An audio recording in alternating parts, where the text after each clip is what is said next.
Boa noite, boa noite. Iniciando mais uma transmissão aqui pela Defesa TV. Deixa eu tirar o óculos para ficar mais fácil. Não melhora meu visual, mas pelo menos fica mais fácil para poder observar. O debate de hoje é sobre lixo espacial, né? Os restos que estão em órbita aí, que podem ou não ser um perigo para a gente. Bom, aqui no meu lado esquerdo nós temos o Matheus Vieira e ao lado direito, Thaís Barreto. Tá?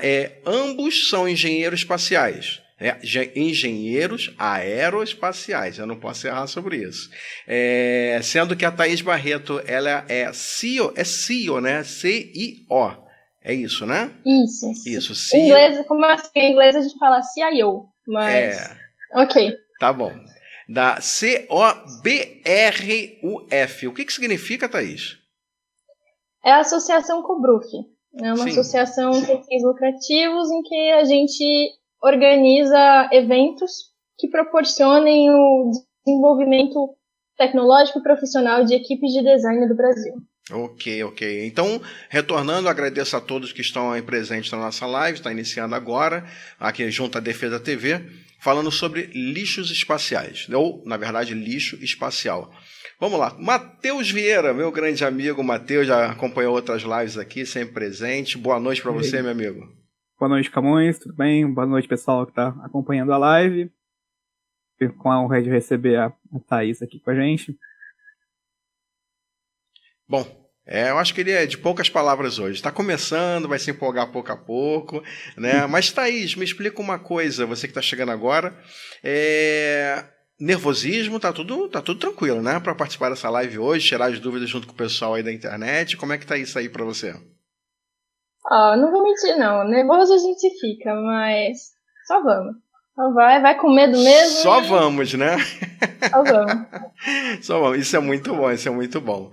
Bom, nós estamos com a nossa live agora, só para lembrar, sobre lixos espaciais. Nós temos algumas perguntas, mas antes dessas perguntas, antes de começar a falar sobre isso, eu gostaria de verificar com vocês o seguinte: o que é o lixo espacial? Na verdade, a pergunta não seria nem o lixo espacial em si, né? Seria lixo espacial ou lixo orbital? Existe diferença nisso? Qualquer um dos dois pode responder, não é problema. Então, essa é uma questão... eu julgo que seja apenas de nomenclatura, né? Mas, basicamente, é mais fácil dizer que seja o lixo espacial. A gente precisa entender que ele não deixa de ser um lixo orbital, justamente por ele estar em órbita terrestre, né? Justamente para ele se manter no espaço de uma forma estável, sem sair dali para um lugar mais longe, sem voltar de volta para a Terra, ele precisa estar orbitando, né? Entendo muito bem. E assim, considerando que o lixo espacial não são só coisas feitas pelo homem, tá? Não são só detritos que foram originados de espaçonaves e equipamentos desenvolvidos pelo homem. A gente tem meteoritos e outros tipos de detritos que orbitam o planeta. Então pode ser o planeta Terra ou mesmo outros planetas têm esse tipo de detrito orbitando. Tá, então realmente isso é uma dúvida minha. Então esses, vamos dizer assim, não poderia chamar de astro, não poderia chamar. Astro seria outra coisa, né? Mas essa questão dos meteoritos, eles também são detritos, é isso. Mas são detritos, vamos dizer assim, entre aspas, natural, né? Não são artificiais, criados pelo homem. Sim. Então, eles ficam também orbitando e é um perigo para os nossos satélites, para a questão de tecnologia nossa, né? Isso, da mesma forma que aqueles originados de equipamentos desenvolvidos pelo ser humano. É o que a gente pode chamar de corpos celestes, né? Da mesma forma que os artificiais. Por isso existe a palavra artificial, né? Quando a gente diz que um satélite lançado pelo homem é um satélite artificial. Da mesma forma, existem outros corpos celestes que continuam orbitando a Terra até há muitos anos, mas da mesma forma eles são capazes de se desintegrarem, né? De gerarem pequenos fragmentos que vão continuar em órbita com a mesma velocidade que o corpo original está e podem representar perigo, sim. Mas é quando a gente fala do conceito lixo mesmo, de uma coisa inútil, assim, o foco mesmo é mais voltado ao que nós estamos gerando no espaço, né? Esse é realmente o grande problema. Eu ia falar legal, mas eu fico preocupado com isso, né? Porque o que está lá no espaço nem sempre é seguro ou é totalmente seguro? Não. A própria estação espacial, por conta disso, ela tem procedimentos em que não são todos os detritos espaciais que eles conseguem rastrear, são só detritos maiores que 1 centímetro, mas quando eles localizam algum que está em rota de colisão com a estação espacial, a estação, todo mundo que está dentro da estação entra num procedimento de segurança em que os astronautas vestem os uniformes de voo, vão para dentro de uma cápsula de segurança, porque se acontecer qualquer coisa, eles têm uma chance de conseguir se desacoplar da estação e voltar para a Terra. Então, existem diversos procedimentos. Eles conseguem também manobrar a estação, então eles tentam desviar. Então, é uma grande preocupação em cima. Sim. E, Matheus, me explica uma coisa. Me explica sobre como é que funciona essa questão de órbita terrestre, o lixo orbital. Sim. Para a gente entender um pouco sobre o lixo, né, e a posição de onde esse lixo está em relação ao nosso planeta, né, a gente precisa entender um pouco sobre as órbitas terrestres e os tipos de órbitas que nós utilizamos para posicionar os nossos satélites. Eu vou pedir para você colocar a imagem que nós selecionamos sobre as órbitas, uma imagem que mostra diversos tipos de órbitas em volta do globo terrestre, e ela nos servirá de auxílio para essa interpretação.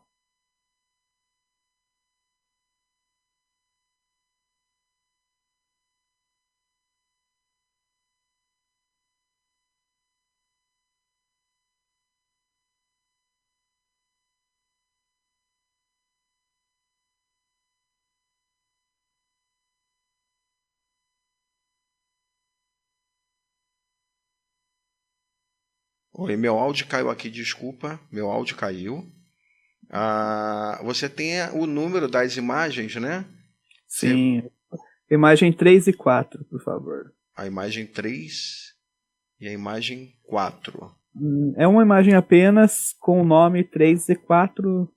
É a imagem do globo terrestre com órbitas ao redor dele. Sim. Vou pegar aqui.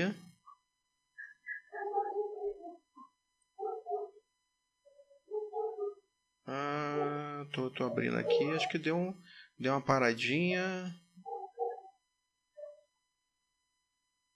Deu uma parada aqui, vamos lá. Ao vivo é sempre um problema, né?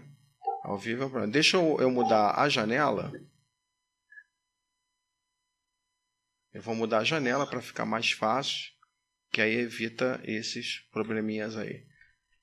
Vamos lá.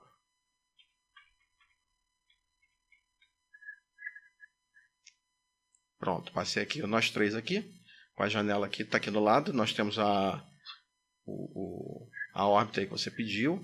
Tá pequenininho, né? Eu consigo aumentar isso aqui, não consigo dar um zoom. Vamos dar um zoom. Agora eu consegui dar um zoom aqui. Sim, pronto. Sim, assim que a imagem... Aí, a imagem já está no ar. Já está no ar. Vamos lá então. Apenas para introduzirmos um pouco sobre os tipos de órbitas em que os satélites estão posicionados, para introduzir um pouco a questão do lixo, a gente tem dois tipos de órbitas que a gente pode chamar de principais para o posicionamento de satélites artificiais em órbita da Terra. A órbita LEO, ou a Low Earth Orbit, ou órbita terrestre baixa, em bom português, seria uma órbita mais baixa, mais próxima à superfície terrestre, e ela fica em torno de entre 500 e 1.600 até 2.000 quilômetros de altitude. É uma órbita não tão baixa assim, quando a gente pensa, mas ela é mais baixa que as demais que a gente pode ter no espaço. Numa órbita baixa, esses satélites ainda têm influência de um pouco de partículas atmosféricas da nossa atmosfera terrestre, e por isso eles perdem velocidade constantemente, e devido ao arrasto. Dessa forma, eles precisam manter seus motores funcionando de tempos em tempos para manter uma aceleração constante e manter uma velocidade de cerca de 7,7 km por segundo, orbitando a Terra, para que eles não sofram a ação da gravidade terrestre que puxa eles para baixo, e também não sofram um arrasto tão alto de forma com que eles freiem e sejam puxados de volta para a Terra pela gravidade, reentrando na atmosfera e queimando. Os satélites que estão posicionados numa órbita geoestacionária, ou a órbita GEO já é uma órbita que compreende cerca de 36 mil quilômetros de altitude em relação à superfície do globo. E os satélites geoestacionários, eles eles orbitam a Terra na mesma velocidade de rotação do planeta. E quando a gente diz que eles orbitam a Terra na mesma velocidade de rotação, uma órbita inteira deles em volta do planeta compreende exatamente 23 horas, 56 minutos e 4 segundos, que equivale a um dia sideral. Então, em relação a um ponto no globo, esse satélite vai estar exatamente em cima desse ponto no globo durante toda a sua órbita, justamente por ele orbitar o planeta na mesma velocidade com que o planeta gira. Essa basicamente são as duas órbitas mais utilizadas, cada uma tem a sua peculiaridade. A órbita GEO permite então que um satélite fique sobre o mesmo ponto no globo durante toda a sua cobertura, e a órbita LEO permite que a gente crie várias constelações de satélites que podem ser conectados entre si, e criando uma gama ampla de cobertura ao redor de todo o globo. E cada uma tem as suas peculiaridades, a sua forma de lançamento, a sua forma de introdução. Mas uma coisa interessante de comentar é que, em relação à órbita LEO, a órbita GEO ela tem um arco, assim, arcos bem maiores, devido ao raio da posição dela ser muito maior que da órbita LEO. Sim. E quando a gente tem um raio maior, a gente tem uma distância maior entre satélites que podem estar naquela órbita ali, e a velocidade também que esses satélites precisam ter para não sofrerem a ação da gravidade terrestre pode ser menor, justamente por eles não estarem tão perto do planeta. Tá, e me diz uma coisa, para poder completar, Thaís, essa questão de órbita, aproveitando até aqui o Sombra, ele está perguntando no YouTube, não seria órbita elíptica? Em geral, as órbitas elas são levemente elípticas, então é difícil a gente ver uma órbita que é perfeitamente circular. Tá? O que varia é o quão elíptica essa órbita vai ser, que é o que a gente chama de excentricidade. Então, quando você vai procurar os dados sobre a órbita de algum satélite, você vai ter sempre ali um dado que é a excentricidade. Então, em geral, elas são levemente excêntricas. Entendi. Eu vou voltar agora para a tela onde aparecem nós três. Bom, eu gostaria de acrescentar, né, dar boa noite ao Sombra, ao Charlie, que está online aí também, o Ayrton Luiz, creio que seja esse, desculpa caso eu tenha errado, o Emerson Nascimento, todos os presentes aqui estão colaborando aí, dando aqui alguns textos. Agora está aqui o show de conhecimento, o Ayrton Luiz, na verdade, né? O Ayrton Luiz está dando show de conhecimento aqui, e ele mesmo fala que é um excelente tema para debate. Eu concordo que seja um excelente tema, justamente porque existe aquela, vamos dizer, nós dependemos muito de informação do que vem lá de fora, né? Praticamente nós não sabíamos que no Brasil nós teríamos profissionais dessa área, muito menos pessoas formadas nisso. E é um prazer ter vocês dois aqui, né? Ter justamente o Matheus e a Thaís aqui presentes. Novamente agradeço, estando aqui na Defesa TV, na nossa live. Mas, Matheus, me diz uma coisa. Essa questão da órbita, isso não pode ser um grande problema para os foguetes que, no caso, vão deixar... Que nem aconteceu agora com a Space, né? Foi lançado um novo foguete e nessa órbita aí passar um lixo. Esse lixo ele é detectado, não é detectado? Como é que é feito isso? Não é perigoso, não? Sim, vamos lá. Sobre a detectação de partículas no espaço, de partículas principalmente do lixo, geralmente a detectação acontece para partículas maiores que 10 centímetros.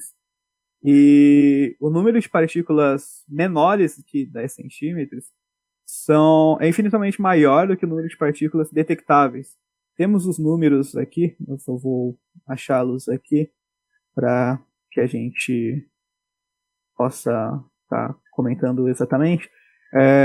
Segundo dados da ESA, Agência Espacial Europeia, hoje em dia existem quase 8.400 toneladas de lixo espacial, dos quais 34 mil pedaços variam de 10 centímetros até estágios de foguetes inteiros que foram lançados no espaço e rebocadores espaciais que posicionaram em órbitas GEO. Existem também 900 mil partículas de entre 1 e 10 centímetros, das quais essas geralmente não são as detectadas. Mas existem aproximadamente 128 milhões de partículas menores que 1 centímetro. E todos esses objetos, sejam as partículas menores que 1 centímetro, as entre 1 e 10 centímetros, e as que vão de 10 centímetros até os estágios de foguetes inteiros, essas 8.400 toneladas de lixo espacial estão orbitando a Terra, e cada uma tem uma órbita diferente, uma altitude diferente, que a gente pode compreender a órbita como a altitude. Elas têm órbitas diferentes, direções diferentes, velocidades diferentes, então é uma coisa que, por enquanto, a gente não vê muitas informações sobre colisões com essas partículas. Elas acontecem. Já aconteceu uma colisão de uma lasca de vidro com a própria Estação Espacial Internacional, com a ISS. Temos uma foto para mostrar daqui a pouquinho. Mas o que a gente precisa pensar mesmo é daqui para frente. A gente está chegando já num estágio em que a síndrome de Kessler ela vai entrar em colapso. E a síndrome de Kessler é o que a gente pode abordar daqui a pouquinho para explicar ela melhor. Mas, basicamente, Kessler foi um consultor da NASA e ele fez uma análise em que ele previa que o crescimento do lixo espacial ele atinge uma curva exponencial e essa curva exponencial entra em um colapso em aproximadamente 100 anos. E ele previu que no início do milênio em que nós estamos, dos anos 2000, haveria um choque entre dois objetos no espaço, e isso realmente ocorreu com um acidente que ficou conhecido como Cosmos Iridium, cujo um satélite Cosmos da Rússia, um satélite desativado Cosmos da Rússia, se colidiu em órbita com um satélite Iridium, da constelação Iridium, da Motorola, um satélite americano que estava operacional. Então, isso realmente aconteceu, provando a teoria do Kessler, que a gente apresenta daqui a pouquinho. E o mais preocupante disso é que quando a gente fala em lixo espacial, a gente pensa apenas em coisas que já não são mais utilizadas, como, por exemplo, espaçonaves que já foram aposentadas, estágios de foguete que eventualmente deveriam reentrar à atmosfera e queimar e não reentraram. Temos também os detritos de colisões, mas a gente tem também algumas coisas bem curiosas que aconteceram já. Então, muitas vezes, os astronautas fazem atividades extraveiculares e hoje em dia eles tentam manter tudo sempre preso, então tudo é sempre preso aos trajes espaciais deles, mas já aconteceu deles perderem ferramentas. Então, um astronauta do Gemini 1 ou 2, ele perdeu uma luva, e o Michael Collins, no Gemini 10, ele perdeu a câmera. Então, qualquer coisa que acontecer lá, mesmo, por exemplo, gotículas de tinta que eventualmente, pedacinhos, lascas de tinta que eventualmente se desprendem, eles podem não ser catastróficos, mas podem gerar um grande dano em espaçonaves. Então, não é só o lixo, como a gente chama naturalmente. Tem coisa lá que não era pra estar. Exatamente. Teve até uma astronauta que estava fazendo uma manutenção externa na estação espacial e perdeu a bolsa de ferramentas. Né? Imagina, uma bolsa de ferramentas a 28 mil km por hora. Exatamente. Isso é muito eu perigoso. Vou colocar aqui, se eu não me engano, a imagem que você está pedindo, o Matheus, é a imagem 2.1, não é isso? Que tem um impacto ali, ou aquilo é um teste? Mostra primeiro a imagem 2, por favor. A imagem 2, ela é uma imagem toda preta com um pingo de azul no meio. Você vai ver um rompimento que aconteceu na janela da estação espacial. O A2? Imagem 2. Temos a 2? Não tem imagem A2. Certeza? Tenho certeza aqui. Tá bom. Eu não vou conseguir compartilhar minha tela, mas pode ser um, então, por favor. A 2 eu com certeza eu não tenho aqui. Eu vou fazer o seguinte com vocês aqui. Eu vou pegar o teste. Tem até um teste aqui que você fez. Vou colocar aqui, tá? A 2.1, que tem um teste aqui de um impacto que fizeram. Que aí vocês poderiam explicar sobre esse teste aí, tá na tela. Enfim.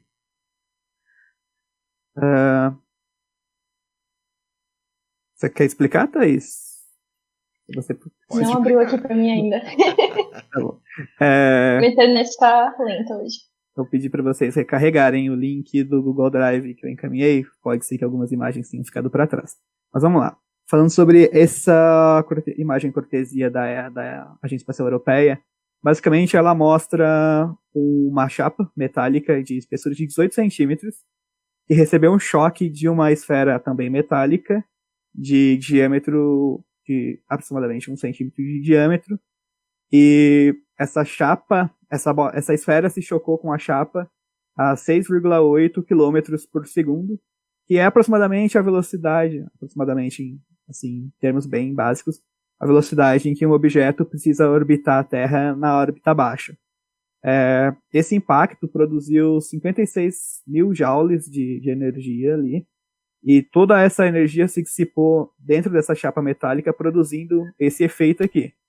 A gente tem que pensar que essa é uma chapa de 18 centímetros, e nem sempre os equipamentos que estão no espaço, como os módulos da estação espacial, ou as chapas que compõem os satélites, vão ter 18 centímetros de metal.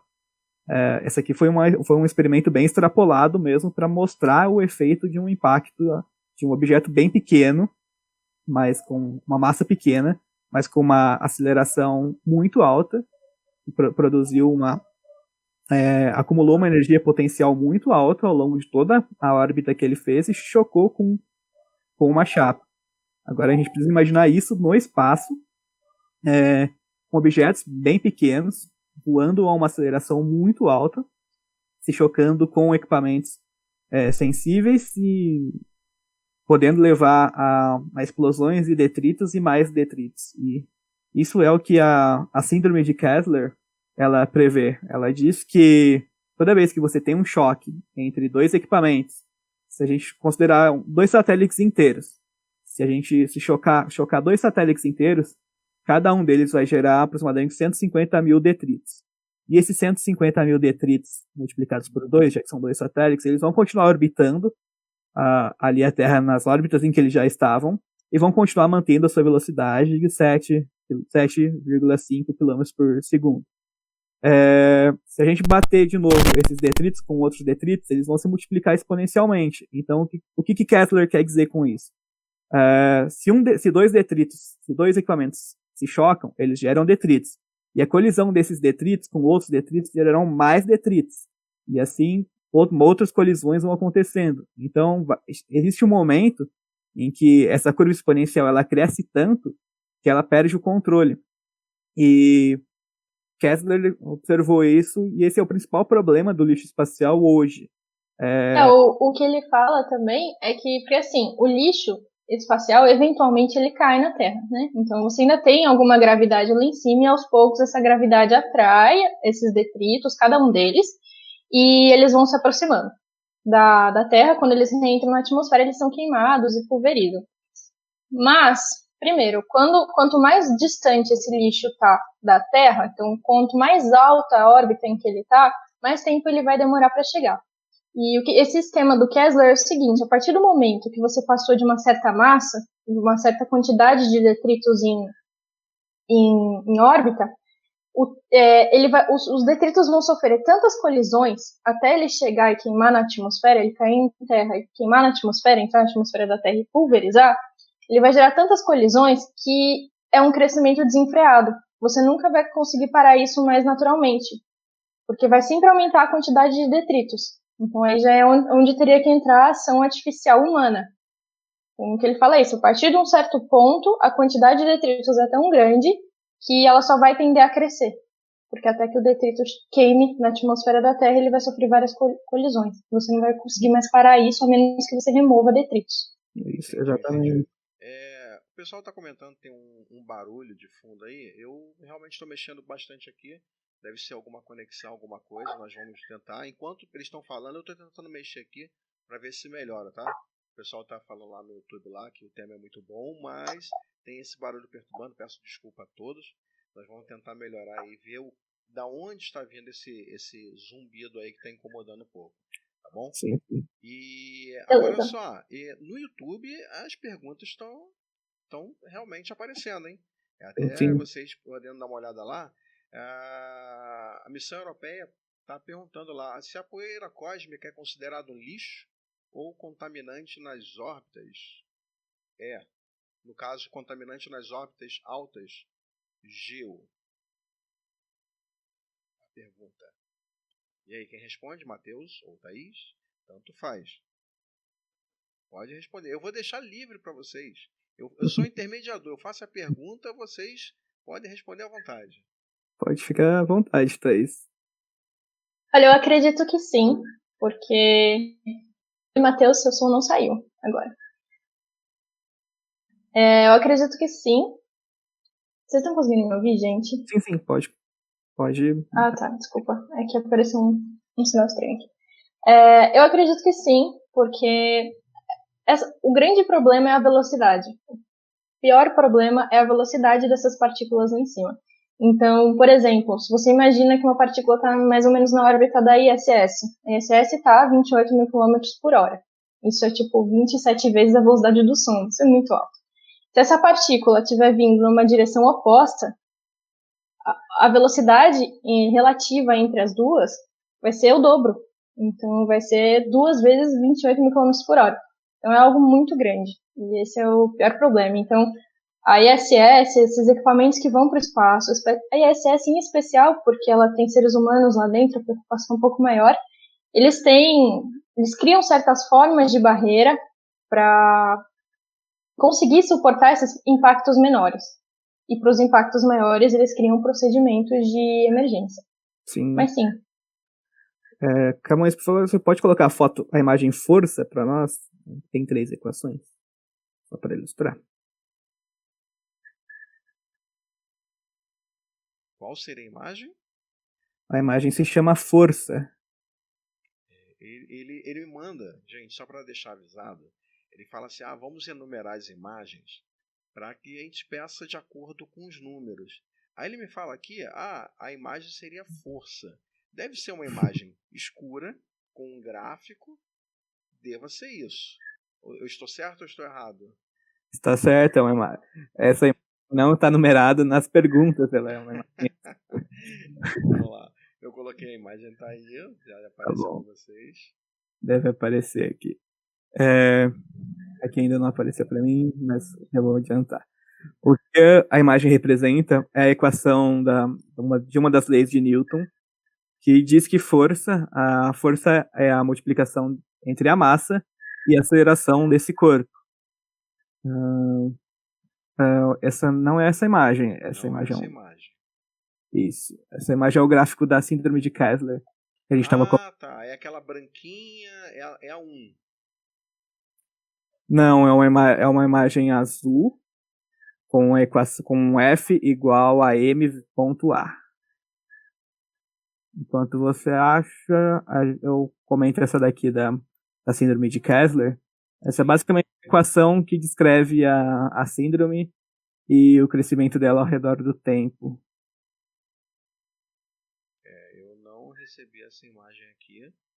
Eu vou fazer o seguinte, eu vou fazer uma pergunta e já a gente volta nessa imagem, porque eu acho que é até mais fácil do que ficar aguardando, né, alguma coisa. Mas eu gostaria de perguntar, uma das perguntas que chegaram para mim aqui é o seguinte, cada vez mais lançamentos são realizados. Onde ficam esses foguetes que não retornam à Terra? A grande tendência da maioria, o projeto, é que eles queimem na atmosfera. Então, quando vocês veem, por exemplo, o lançamento da SpaceX, aquele penúltimo estágio, que o que se solta logo após ela chegar no espaço, após você ver ali a curvatura da Terra e o espaço ao fundo, ele foi projetado para cair na atmosfera e queimar. Mas às vezes podem acontecer equívocos, erros humanos. E aí pode acontecer que a gente tem, no caso, pedaços de foguetes e estágios de foguetes que estão orbitando também como detrito espacial. Mas a ideia é projetá-los para que eles caiam na atmosfera e queimem.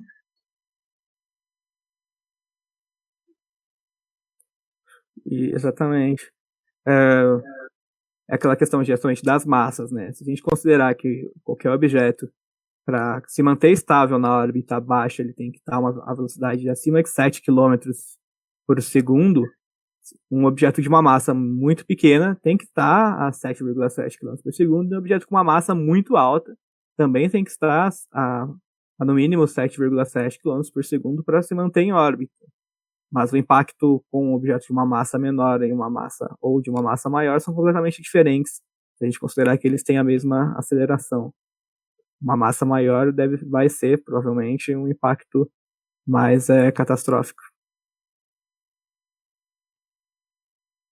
A questão é justamente que uma peça muito pequena, ela não é detectável, mas um estágio de satélite, um estágio de foguete, ele, por ter um tamanho maior, ele já consegue ser detectado, e existem organizações que fazem essas detecções e passam os dados para as equipes de engenharia de operações das agências espaciais e das operadoras de satélites para que possam ser feitos os ajustes de desvio. Esse é o grande problema das peças pequenas. A gente não consegue detectá-las e nem sempre é possível desviar. Entendi. Agora eu consegui encontrar a imagem, tá? Estou colocando. Tá lá, o F é igual a M ponto A, não é isso que você queria?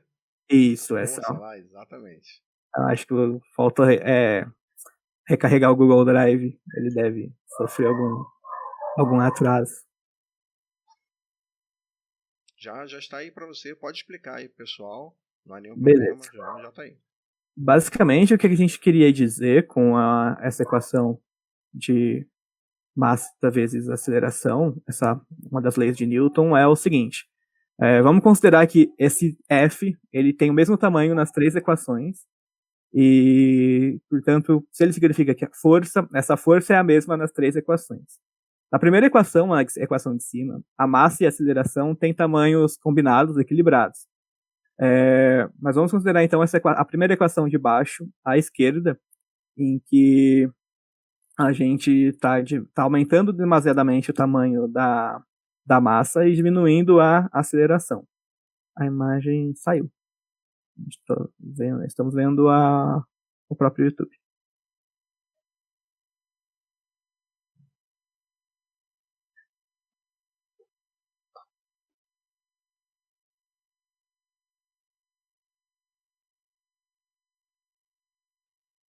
Eu tive que parar aqui porque eu encostei aqui nas coisas ao vivo. Hoje está tudo atrapalhado aqui, gente. Peço até desculpa, mas eu acabei encostando e apareceu a tela do YouTube.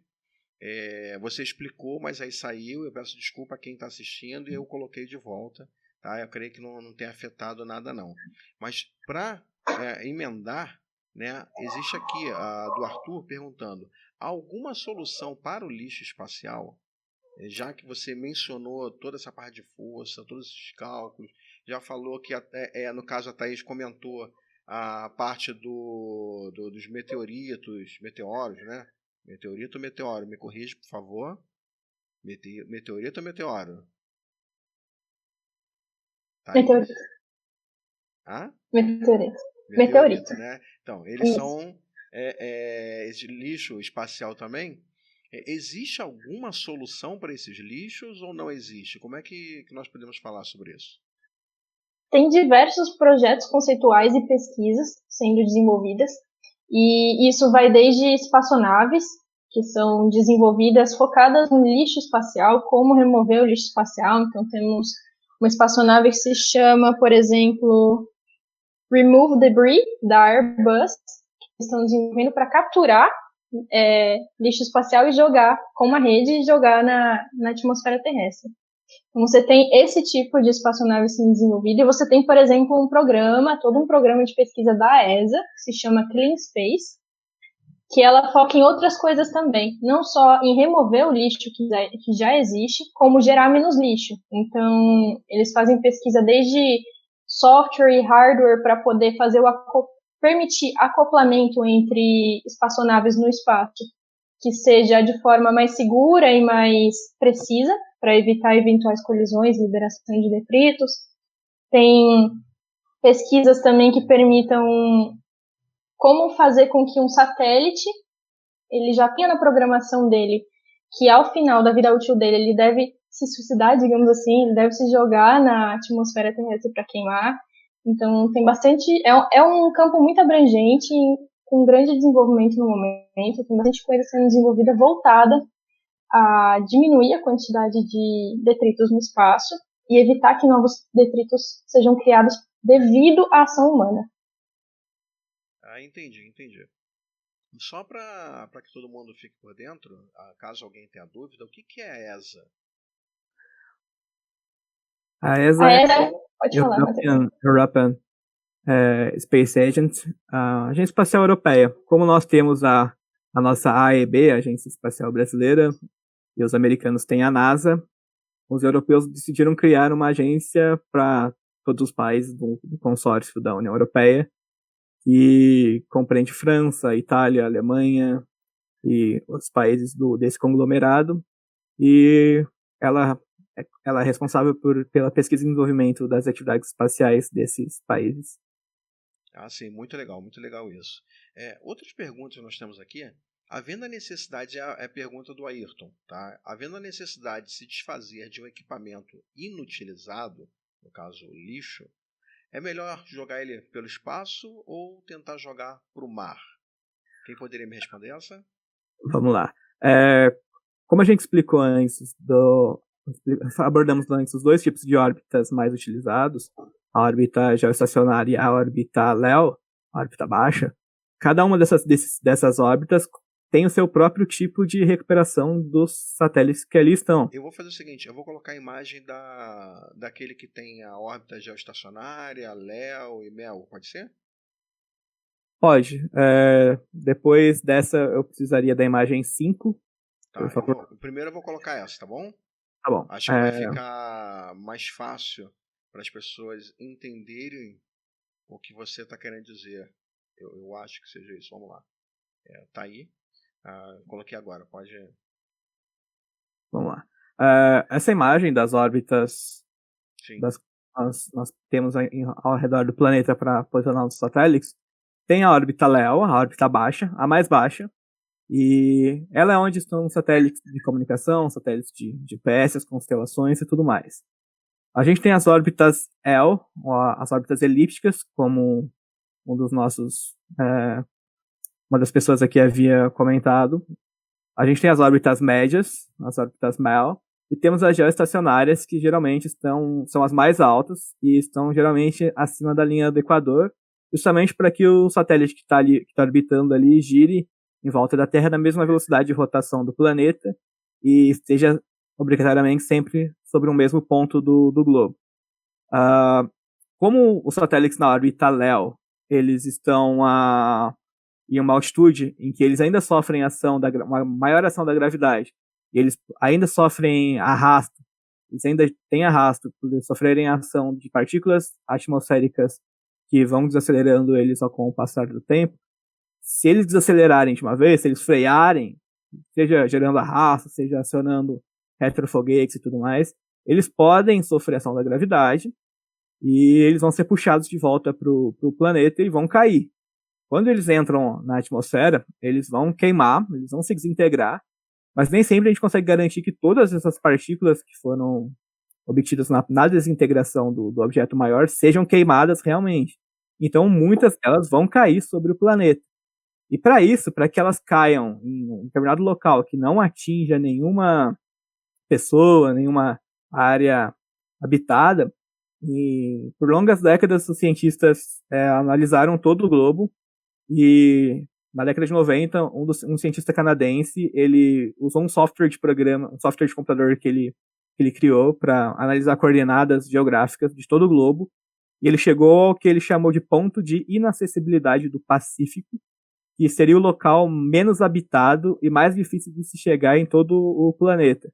Esse local, então, ele não tem humanos vivendo ali, ele fica equidistante da América do Sul, da Austrália e Nova Zelândia e também da Antártica, e não tem nenhuma ilha ali por perto, não há também correntes marítimas assim, que garantam que tenha vida marítima ali, então ele é realmente um ponto de inacessibilidade por não ser fácil de chegar.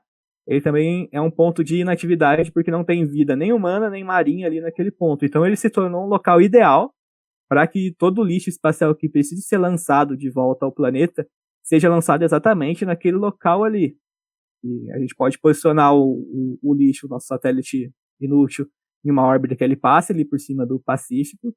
E enquanto ele passa por cima dessa região, né, ele não é exatamente um ponto, uma coordenada geográfica fechada, mas é uma região ali em que não tem nada, e a gente faz aquele satélite reentrar sobre essa área, se dispersar no espaço, ali na reentrada, queimar os seus detritos que vão conseguir queimar, e o que não queimou cai ali no que a gente chama de ponto Nemo, né?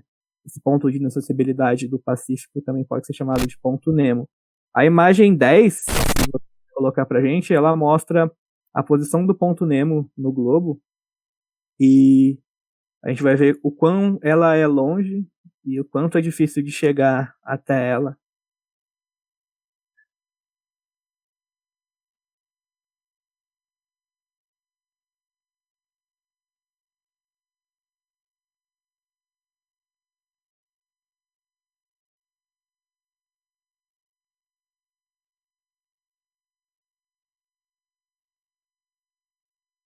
Ela já está na tela. Já está na tela, já. Então, obrigado. O que o ponto Nemo, então, aqui essa imagem está em espanhol, foi uma cortesia do El País para a gente produzir a matéria. Esse ponto no meio do Pacífico, entre a América Latina, entre a Antártica e a Nova Zelândia, os pontos de terra mais próximos a eles são a Ilha Dutch, do Reino Unido, a Ilha de Páscoa e a própria Antártica. Mas qualquer um desses pontos são equidistantes em cerca de 2.690 quilômetros desse local em que a gente chama de ponto de inacessibilidade do Pacífico. Para se ter uma ideia, esse local é tão isolado que para chegar nele de barco a gente leva 15 dias, mesmo utilizando o barco mais rápido que a gente possa utilizar. E o ser humano mais próximo desse local, geralmente, são os próprios astronautas que estão dentro da estação espacial, que fica a 400 quilômetros de altitude. Quando ela passa sobre o Pacífico, justamente sobre essa área, os seres humanos mais próximos são os astronautas que estão na estação espacial, de tão longe que esse lugar é de qualquer área de terra onde tenham pessoas. Então ele é realmente o ponto mais isolado do planeta e é o local mais indicado para a gente descartar lixo espacial em órbita baixa. O Arthur está perguntando aqui como é recolhido esse lixo ali, no caso caiu nesse ponto Nemo. Ele é recolhido, deixa no mar, o que acontece com ele? Não, ele não é recolhido, justamente pelo ponto Nemo não necessitar desse recolhimento, justamente por não haver ali nem vida humana, nem vida animal, nem vida vegetal. A gente está poluindo o mar, sim, estamos poluindo o mar, mas essa poluição que está sendo gerada não está gerando, digamos assim, um impacto significativo, nem em vida humana, nem em vida marinha, nem em vida vegetal. O ponto de inacessibilidade do Pacífico ele é tão bem calculado que, além de ser um ponto equidistante de qualquer local humano, nesse local as correntes marítimas elas são tão fortes, assim, as correntes marítimas ali que passam por ali, elas não permitem que ali chegue nenhum alimento, e se não consegue chegar alimento ali, não é capaz de ter vida também. Não há vida marinha ali também, e também não há vida vegetal. Então nenhuma forma de vida é impactada pelo lixo que está sendo depositado ali. A gente tem até a estação espacial Mir, aquela estação soviética russa que foi jogada ali em 2001, e a própria Estação Espacial Internacional, a ISS, que está em órbita hoje, deve ser jogada ali no fim da vida útil dela. Existem planos para que ela morra ali no ponto Nemo. Bom, Isso é realmente bem interessante. Novamente, eu gostaria de falar para todos que estão nos assistindo, tem um barulhinho chato final aí. Não sabemos de onde está vindo esse barulho, nós estamos tentando solucionar aqui, mas vocês podem continuar contribuindo com as suas perguntas. Nós temos aqui presente conosco o nosso caro amigo Matheus Vieira e a nossa também engenheira aeroespacial Thaís Barreto. Tá? Só para lembrar, você está na Defesa TV. Perguntas sem nenhum problema serão respondidas, a não ser que peça o número da Mega Sena, né, o Matheus, né, Thaís? Aí fica complicado pra gente, né? Fora isso, a gente vai respondendo, né? Aí pode passar até pra gente o número. Com certeza. Me diz uma coisa, uma pergunta minha, totalmente minha, tá?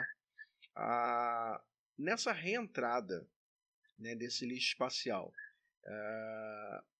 todo o material, como você já falou, ele cai lá nesse ponto, no ponto Nemo, né? No ponto Nemo.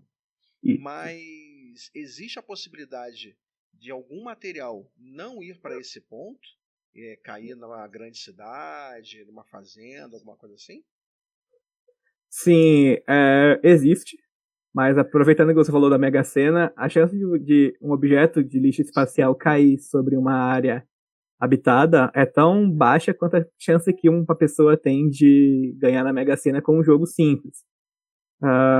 Existem casos, sim, de lixo que cai, mas geralmente são detritos de foguetes e não de satélites. E geralmente são grandes placas, grandes assim, peças de foguetes e estádios de foguetes que caem. E o Brasil é um dos países que mais recebe tanques de foguetes e placas de foguetes, principalmente de foguetes lançados pela Agência Espacial Europeia aqui na Guiana Francesa. Tem a imagem 10.1, não sei se você tem. Ela é de uma placa de um foguete Ariane da Space. Tá no chão, peça achada no Pará. Isso, uma peça achada no Pará. É uma matéria do T1. Essa peça, ela é uma peça de um foguete Ariane 5 que decolou da Guiana Francesa anos atrás. Essa peça foi achada lá no Pará, na beira de um rio, por alguns pescadores, e ninguém sabia do que era. Interior do Pará, assim, um local bem de característica de tribo indígena, e quando esse objeto foi apresentado às autoridades competentes, chegou-se à conclusão de que era uma placa de um foguete Ariane 5 que tinha decolado ali da Guiana Francesa, fica bem próximo ali do Pará, realmente, ali da base que eles usam para lançar foguetes produzidos pelos europeus. E isso não é tão raro acontecer. Já aconteceu algumas vezes aqui no Brasil, mas principalmente o que cai são tanques e não peças.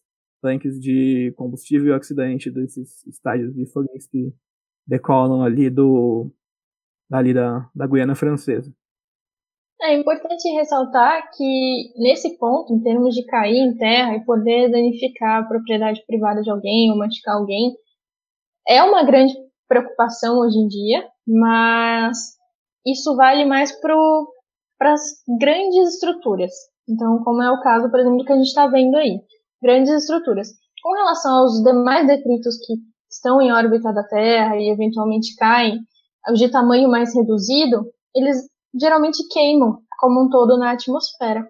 E por isso que, nesse ponto de preocupação, com relação a essas estruturas maiores, a gente tem esse caso do ponto Nemo, e tem também preocupação com relação a produzir as espaçonaves com materiais que vão queimar totalmente na atmosfera da Terra, ou pelo menos ter um controle de onde eles vão cair, caso não tenha como impedir onde eles vão cair e conseguir tomar as medidas de emergência necessárias. Isso pode ocorrer mais nos meteoritos, né, no caso, né? Esses não tem controle, meteorito não tem controle. E fragmentos menores também. A menos que você vá com uma espaçonave, pegue, e aí você consegue jogar num lugar específico, que é uma das coisas que está sendo pesquisada, como eu comentei.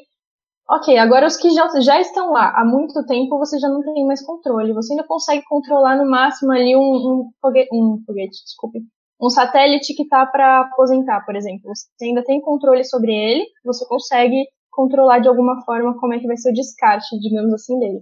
Sim. Mas com relação aos demais, não tem o que fazer. O jeito é dar um jeito de remover. A gente falou sobre o ponto Nemo e sobre a reentrada de satélites e lixo que está na órbita baixa, né? Mas a gente tem que pensar também na órbita GEO, que seria a mais alta lá a 36 mil quilômetros de distância da superfície terrestre. Na órbita GEO, os satélites estão tão longe que eles não sofrem mais a ação do arrasto aerodinâmico pelas partículas atmosféricas presentes ali na órbita baixa. Então eles não vão frear e não vão cair sobre a Terra como os satélites que estão na órbita LEO vai acontecer com eles. Na órbita GEO, os satélites que estão lá, quando eles são desativados, eles podem ficar ali por anos e anos, porque eles não vão cair, mas a gente sabe que eles têm baterias que vão perder a capacidade de carga, os painéis solares deles vão deixar de funcionar em algum momento, e em algum momento eles vão perder a sua utilidade e vão se tornar lixo. Como a gente não consegue mandar eles de volta para a Terra, mesmo que seja para o ponto Nemo, uma das coisas que foi criada para resolver o problema do lixo na órbita GEO foi a órbita cemitério. A órbita cemitério ela é uma órbita deslocada cerca de 300 quilômetros da órbita geoestacionária, uma órbita para fora da geoestacionária, portanto ela ainda é maior em termos de circunferência que a órbita geoestacionária. E todos os satélites que estão na órbita GEO e são desativados, eles são enviados lá para a órbita cemitério e eles ficam ali vagando ali em uma velocidade até menor que a órbita GEO, mas podem ficar ali acomodados. Mas a gente tem que pensar também que, assim como a órbita LEO já está lotada, a órbita GEO e a órbita cemitéria vão ficar lotadas em algum dia. Então também a gente tem que começar a pensar já hoje em soluções para recolher o lixo que está na órbita geoestacionária também. Sim, inclusive eu até coloquei a imagem quando eu estava falando, eu procurei aqui e peguei e coloquei, né? Assim, está muito distante essa órbita gel da Terra, né? Ela está muito distante.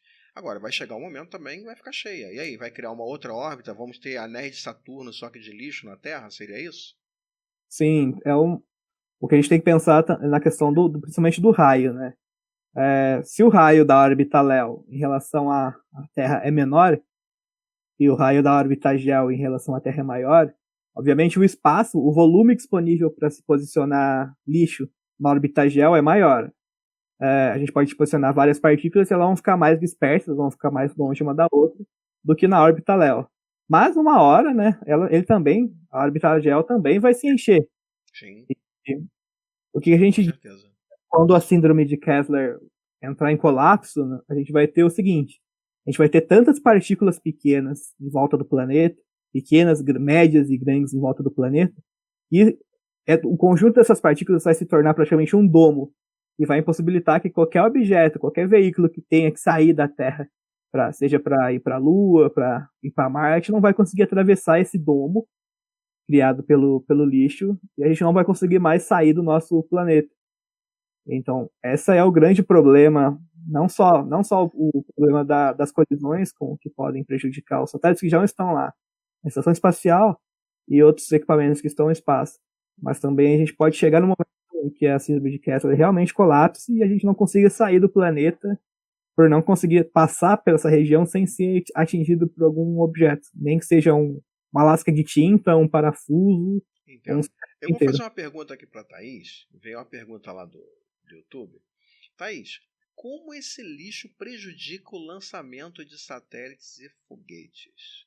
Porque eu acho que eu entendi o que o Arthur quis dizer.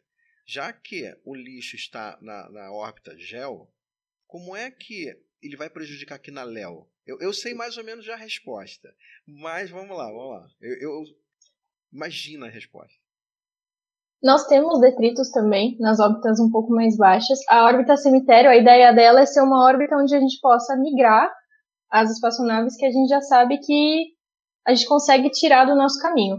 Mas nós temos muitos detritos também nas órbitas mais baixas, e tanto que é onde ocorre, por exemplo, a colisão de detritos com satélites já operantes e tudo mais. E a gente tem até algumas outras colisões que são forçadas, como, por exemplo, a de um teste de um míssil anti-satélite chinês, que num teste eles destruíram um satélite que estava inoperante, mas isso gerou um monte de detrito ali naquela região. Então a gente tem detritos mais próximos também, e é uma preocupação no lançamento, é algo que eles rastreiam para poder lançar, porque mesmo no foguete em lançamento, se um detrito for muito grande, ele pode danificar o foguete e impedir até o lançamento bem sucedido de qual seja a carga paga. Entendi. Então isso é algo que é mapeado hoje também. Então, resumindo, nós temos dois tipos de lixos, né? De lixo. Um que nós podemos guiar para essa GEL e aqueles que, infelizmente, foram criados não tem como coletar nesse momento que fica aqui na LEO. Seria isso, né? Isso. Ô, Matheus, fala nisso, você me mandou uma imagem sobre umas redes aí, isso seria ideia? Como é que nós podemos, assim, evitar, ou até quais são as medidas que estão sendo tomadas para evitar com que ocorra mais lixo e, ao mesmo tempo, são duas perguntas, ao mesmo tempo, capturar esses lixos que estão lá e, de alguma forma, queimar na reentrada, alguma coisa assim? A gente tem essas imagens que são da rede que a gente está chamando de rede de pesca espacial. Foi o que a Thais comentou, que é aquele projeto de um satélite, caçador de satélites, que ele deve possuir braços robóticos para pegar outros satélites, e essa rede que pode capturar outros satélites de lixo também, e até mesmo arpões que possam ser disparados e capturem esses satélites de lixo. Se eu não me engano, o nome é o Remove Debris, né? Que é esse nome mesmo? Isso. Esse é da Airbus, né? Com a Agência Espacial Europeia. E basicamente o funcionamento dele é esse. Ele é esse satélitezinho à esquerda. Ele é capaz de lançar essa rede em direção a um satélite que está desativado, que é esse da direita, capturar esse satélite e mover ele para um local que ele possa reentrar na Terra, ou rebocar ele até um local em que ele possa ficar numa... Aí lá vai eu na questão mais na questão mais técnica. Então eu solto a rede também, né? Porque não tem nenhum astronauta ali para poder desembolar, não, agora vai você. Ou seja, o satélite vai ter que ter quantas redes para poder fazer essa captura, né? Não faço ideia. A ideia é boa, mas será que vai ter funcionabilidade? Isso vai ser lógico, porque se um satélite lança uma rede, não vai ter ninguém para tirar essa rede daquele satélite, daquele objeto capturado. Como é que faz? Ainda não entendo muito bem do projeto. Pelo que eu entendi, a ideia é que eu não sei quantas redes ele teria, não sei se seria uma só ou se teria mais, mas a ideia dele é a rede queimar junto com o detrito do projeto em si, inicial, né? Sim. Mas a gente tem outros também. Tem, por exemplo, eu não sei aqui, é um da própria ESA, chama Clear Space One. Ele está sendo projetado para começar a ser lançado em 2025. É um consórcio com uma startup francesa. E ele tem umas garras, é como se fosse um pequeno satélite suicida. Então ele tem umas garras, ele pega um detrito com essas garras e se joga em direção à atmosfera terrestre. Entendo. Mas aí fica outro ponto também. A gente vai queimar um detrito por vez, vai gastar toda essa grana para construir um satélite, vai queimar um detrito. Né? E vai queimando, né? Acho que... Agora, a queima... Isso aí foi a minha esposa, né? Ela conversando comigo há um tempo atrás.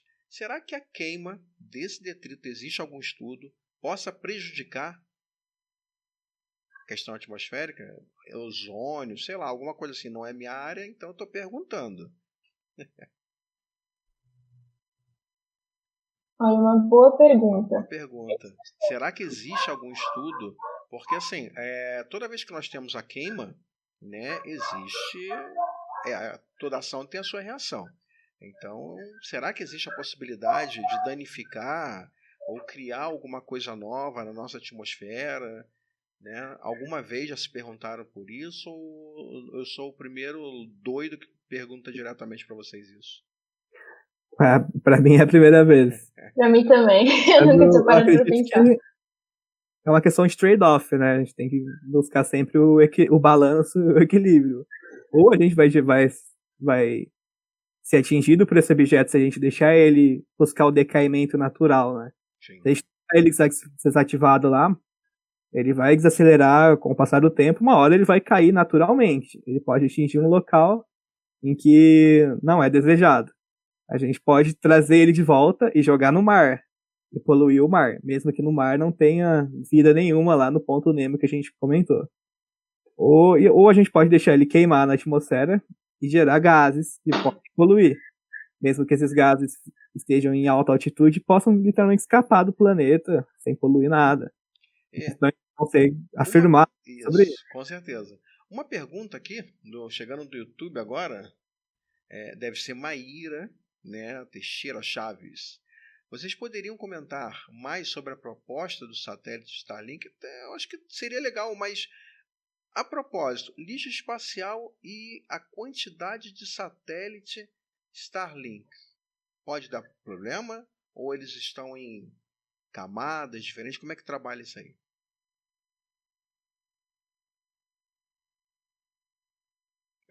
Pode falar, no caso, primeiro Thaís, que eu gostaria de escutar ela, e depois o Matheus. Pronto, fica mais fácil.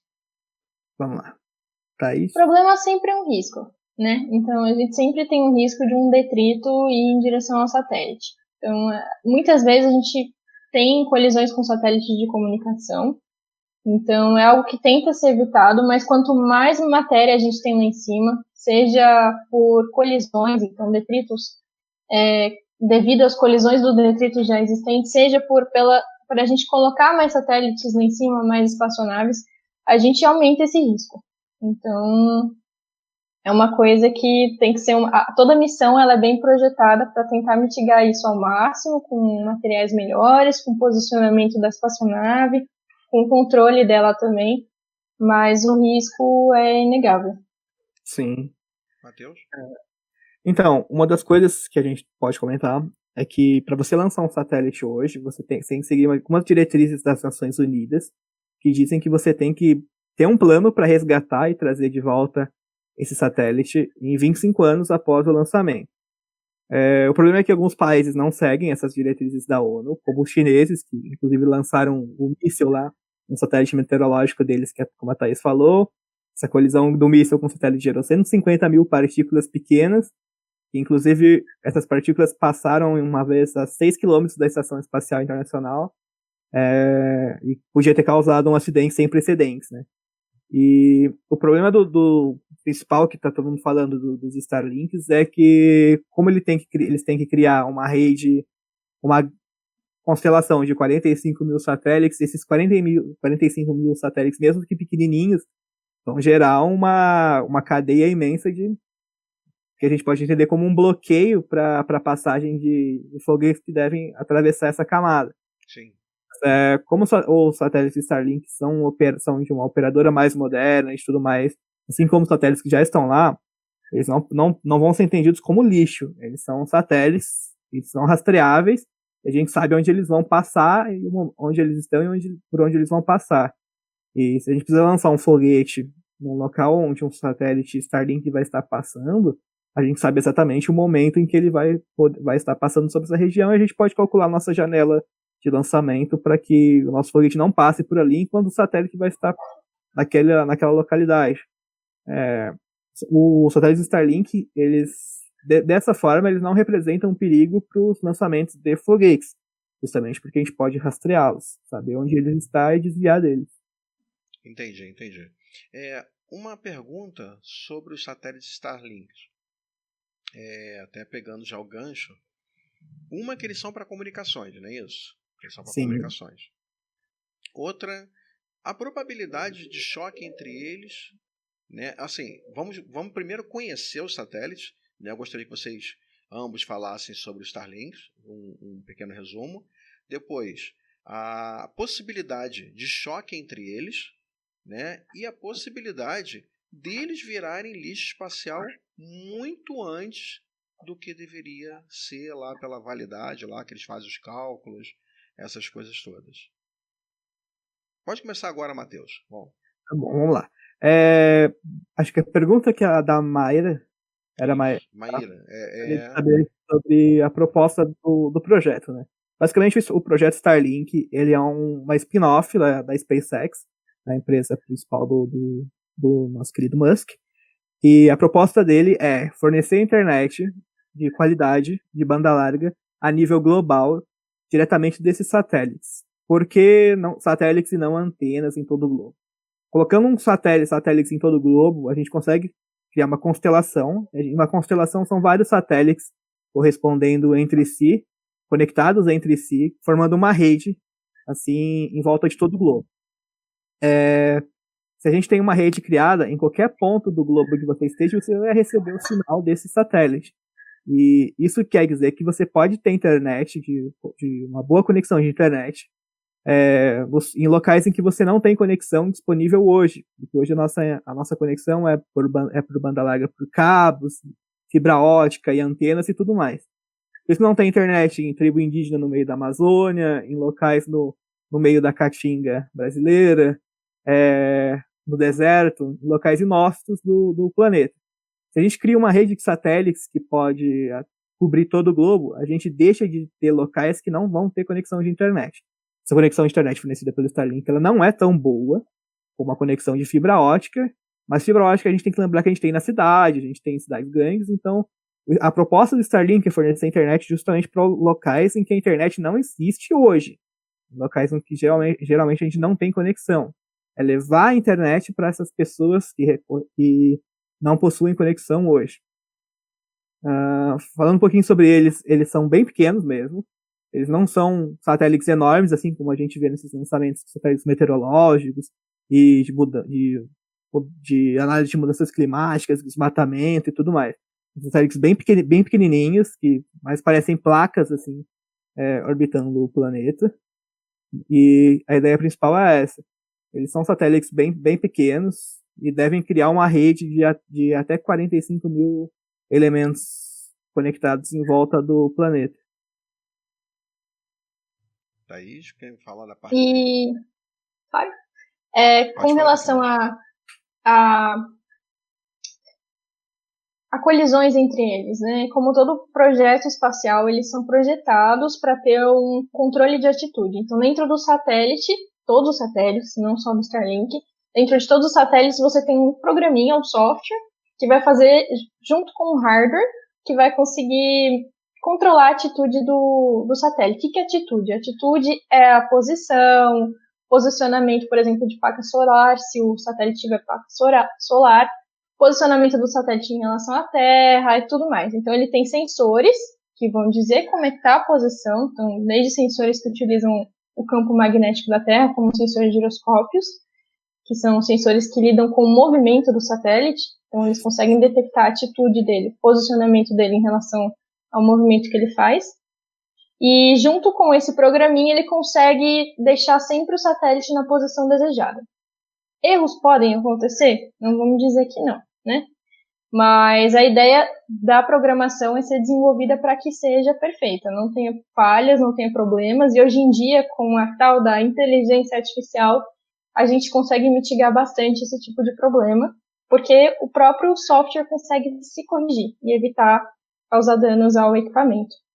Uma das grandes preocupações do Starlink eu não sei se todo mundo que está assistindo aqui teve a oportunidade de ver, mas nos primeiros lançamentos a gente conseguia ver a carreirinha de satélite passando no céu. Então o pessoal às vezes que não sabia ficava assustado vendo aquela carreirinha com um monte de satélite, um monte de luzinha passando. Escutava que era disco voador, escutei direto. Exato. O pessoal, mas não, eram só os satélites da Starlink indo para os seus lugares corretos, digamos assim. Eles estavam se direcionando para a sua posição exata, né? Posicionamento em relação ao e um dos grandes problemas que isso estava gerando questionamento, especialmente pela parte dos astrônomos, era disso causar uma poluição, então visual mesmo. Então, porque pensa, da Terra a gente via aquilo parecer estrelinha, mas na realidade eles só estavam refletindo a luz do Sol. Então, isso foi uma grande preocupação, por ser uma quantidade muito grande de satélites que estariam refletindo a luz do Sol, poderia atrapalhar as análises astronômicas. Sim, eu até comentei isso com o Matheus na última live, não foi, Matheus? Na última live.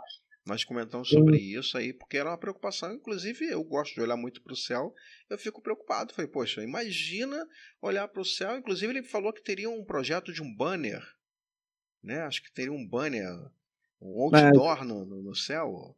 Seria bem doido. Uma empresa, não lembro qual a nacionalidade, mas elaborou um projeto para lançar vários CubeSats que emitissem luz, e cada CubeSat desse seria um pixel, e esses pixels formariam banners, e você poderia anunciar a sua empresa Nossa. e esses banners passariam sobre todo seria visto assim, sobre todo um país, assim, se você passasse a sua propaganda por ali.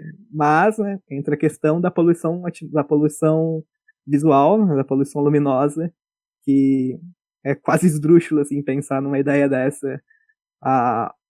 Eu escutei um comentário também falando que, com a preocupação principal dos astrônomos que trabalham com fotografia de alta exposição, de longa exposição, para capturar dados das estrelas, fotografar as estrelas com longa exposição para depois analisar. Muitas pessoas falaram que as grandes contribuições astronômicas são feitas já de observações no espaço. Portanto, observações que são feitas com câmeras de fotos de longa exposição e telescópios na Terra não tem um valor tão significante assim para a astronomia. Mas tem sim, essas observações têm o seu potencial. A maioria das descobertas de valor astronômico são feitas até por observadores amadores em solo. E essa é a grande preocupação dos Starlinks, por eles refletirem tanto a luz do Sol e passarem tantas vezes sobre um mesmo local. Durante uma foto de longa exposição, que você faz uma foto até de 5, 6 horas durante a noite para analisar uma estrela e passa uma trilha de Starlink na sua foto, você perde a foto e perde o trabalho de uma noite. Então, essa é a grande preocupação. É complicado. Isso aí é bastante complicado. Para finalizar, me viu vamos dizer assim, uma tabela, né, da época do primeiro lançamento de satélite, né, até agora em 2018, né, seria a última atualização. Sim, eu vou sim. colocar aqui na tela até a tabela, você poderia explicar para a gente, você, no caso, Matheus e Thaís, faça um debate rapidinho sobre essa questão. Acho que é o último item, só para finalizar também aqui, Claro. o Arthur, não, o Ayrton, ele falou que meu áudio está muito baixo. Ayrton, eu tive que abaixar aqui o meu áudio, justamente para verificar se era a minha mesa, se o problema do chiado estava na minha mesa. Mas eu verifiquei que está em toda a transmissão. Então, depois eu vou ter que trocar os cabos, entendeu? Para que na próxima transmissão esse chiado já não esteja mais presente no vídeo. Então eu baixei aqui para questões de teste. Tá bom, Ayrton? Agradeço. Bruno Costa mandou um grande abraço para vocês. Thaís e Matheus, vocês arrasaram muito. Quero um autógrafo. Com certeza já é um conhecido aí. O cara já tá, vou querer um autógrafo, né? Depois tem uma outra pergunta, mas fale um pouquinho sobre esse quadro, vocês, por favor, faça esse debate. O quadro já está entrando nesse momento. Pronto, já está no ar. O quadro aí, por favor. Tá bom. Antes de começar o comentário, um abraço pro Bruno, que inclusive foi o aniversariante da semana, né? Vamos falar sobre o quadro, então. Esse quadro, ele é do US Space Surveillance Network, uma organização americana. E ele conta um pouco sobre o número de lançamentos, o número de objetos que foram lançados ao espaço, desde o Sputnik e do Explorer 1, lá em 1957, até o ano de 2018. E a gente pode ver nessa curva, nessa linha vermelha, essa linha vermelha é bem forte, o número total de objetos que estão na órbita terrestre desde lá de 57. Lá a gente tinha né, com o Sputnik, um satélite soviético, o primeiro satélite artificial lançado ao redor da Terra, o Sputnik em 57, 2 depois com o Explorer 1, e iniciou a corrida espacial, o número de lançamentos foi crescendo, pelas duas superpotências, né, os americanos e os soviéticos, e depois foi entrando mais gente na parada, né, foi entrando mais gente para jogar esse jogo. Mais agências espaciais foram surgindo, mais organizações, mais empresas foram surgindo, aí a gente vai vendo essa curva crescendo cada vez mais, e o número de objetos sendo lançados cada vez mais. Aí a gente vê o número total, mas a gente pode ver também o número de fragmentos desse lixo que foram sendo gerados. Essa curvinha rosa aí do meio. Aí embaixo a gente tem o número de naves, né? Isso aqui foram lançadas em órbita, o número de missões, o número de foguetes. O número de foguetes, a gente pode ver que ele cresce linearmente. Mas cada foguete desse posicionou um objeto. E a gente pode ver então que o número de objetos ele não corresponde diretamente à taxa de foguetes lançados. Justamente porque, pela essa fragmentação que vai ocorrendo segundo a síndrome de Kessler. Se a gente imaginar que essa linha verde aqui é um foguete, são vários foguetes que lançaram objetos. E um objeto vai se fragmentando ao redor enquanto o tempo passa.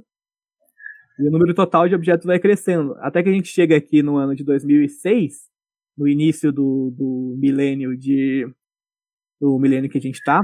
E essa curva ela tem um crescimento abrupto. E é justamente o que Kessler tinha dito quando ele propôs a síndrome de Kessler. Que na virada do milênio, a gente teria uma curva tão alta que a gente teria o início das colisões. Que foi quando aconteceu lá a colisão do cosmos com o Radium lá. E esse gráfico ele vai tender a crescer cada vez mais. A gente já avançou 2 anos aí, apesar de não ter um gráfico desse tão recente. Mas o principal é o seguinte, a gente vê o número de naves e foguetes lançados, eles seguem uma taxa linear. Mas cada satélite, cada foguete desse lançou um satélite, esse satélite foi se fragmentando numa taxa exponencial, e o número de objetos hoje em órbita é tão alto que prova realmente que a teoria que o Kessler propôs estava certa. Uma hora essa curva aqui vai quebrar, ela vai entrar em colapso e a gente vai ter aquele domo lá que a gente abordou, que vai impedir que a gente saia da Terra. Entendi. E uma coisa bem interessante para quem não tem muita noção do que seria, o que é um crescimento exponencial? É assim, se você tem dois fragmentos, imagine que existam só 2 fragmentos. Quando eles se colidem e eles se fragmentam em mais 2, esses 2 iniciais vão produzir 4. Esses 4 vão produzir 16. E assim vai. Então você vai você vai quadruplicando, levando ao quadrado, e assim cada vez numa taxa cada vez maior. Então uma curva que ela não vai ser uma curva linear, ela vai ser uma curva que vai chegar uma hora, ela vai começar a tender para o infinito, para cima. Então esse é o perigo, porque ele cresce de uma forma exponencial. Isso aí então é um grande problema. Eu estava com o quadro até agora ali, para que todo mundo, né, tivesse uma ideia melhor. Então a tendência é realmente aumentar até dar um conflito, né? Eu acho que a questão. Você tocou no assunto de domo, né? Eu já lembrei do terraplanista. Cuidado com isso, hein?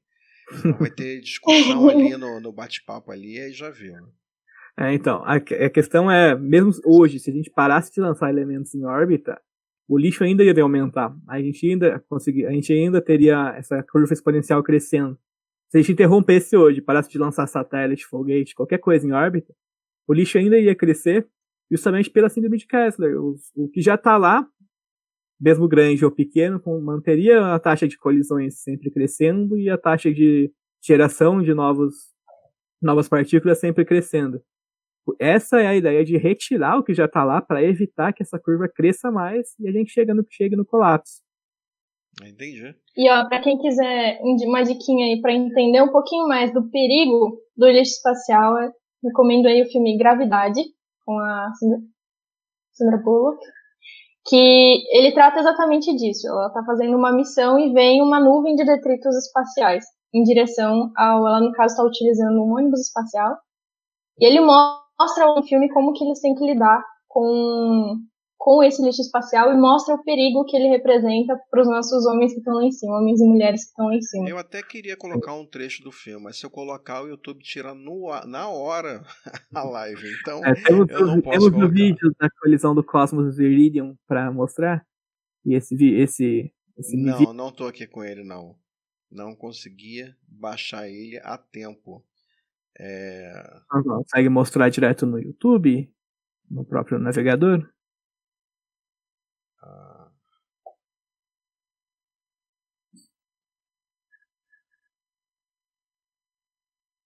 Não, tá bloqueando aqui. A gente deixa de É, recomendar pro pessoal ver depois. vamos deixar lá no texto, lá tem, embaixo. inclusive tem ele na nossa matéria, publicada na Defesa TV hoje pela manhã. O pessoal Mais pode fácil. lá. Mais fácil, porque até carregar aqui, passar, porque tem aquele comercial ainda do YouTube, né? Que aparece o comercial, aí tem que passar, aí o áudio vai vazar aqui, aí eu tenho que parar o áudio. Mas a gente vai colocar ali embaixo, nas descrições do vídeo, logo após aqui, terminando, ele vai passar o link certinho, eu coloco aqui sem nenhum problema. Inclusive, eu gostaria de abrir espaço para vocês, passarem o contato de vocês, né? Já são aí 19 horas e 27 minutos. Mas para que vocês deixem o contato, falem um pouquinho de vocês. Vou começar pela Thaís, né, a nossa convidada. Então fale um pouquinho sobre você, deixe seus contatos, depois eu passo para o nosso queridíssimo amigo Matheus. Beleza, obrigada. Bom, vocês já sabem meu nome, Thaís. Se vocês querem falar comigo, vocês podem me contactar pelo Instagram, Facebook, e-mail, o que for. Então, meu Instagram é Thaís se escreve diferente, é THAYS.A Barreto normal. Esse é o meu Instagram, meu Facebook tá como Thaís Barreto, e-mail é thais.alebarreto@gmail.com. Então, qualquer coisa pode entrar em contato.